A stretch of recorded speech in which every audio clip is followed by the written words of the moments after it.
पीर बाबा हजरत मुल्ला मोहम्मद सदुद्दीन अहमद वार्षिक उत्सव पालन।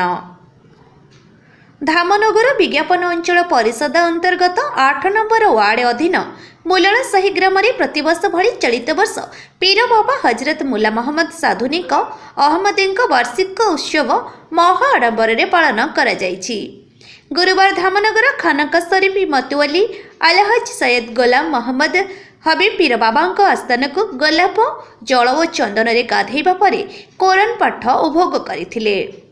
अलहज डाक्टर मोहम्मद सदीक सभापति तथा मतुअली आलिया सादिया कमिटी उपस्थित थिले। विभिन्न साही बस्ती चादर शोभायात्रा बाहरी बाबा आस्थान रे पहुंची चादर चढ़ाई सर्वसाधारण दर्शन आरंभ होइथिला। 4:30 समय रे मतुअली बाबा सैयद गुलाम मोहम्मद हबीब उपस्थित रही समूह नमाज पाठ पढ़ाई थिले।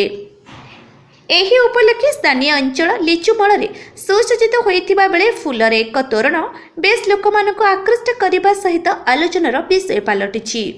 एही अवसर रे राति 8टारे सर्वभारतीय नातिया मुसायर कार्यक्रम अनुष्ठित होइथिला।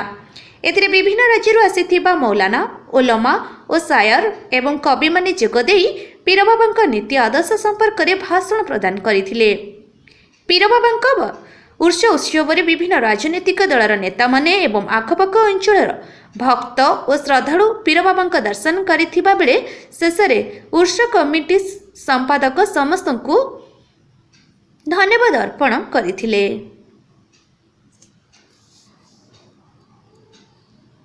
Dhamnagar Firoz Shah report Google news.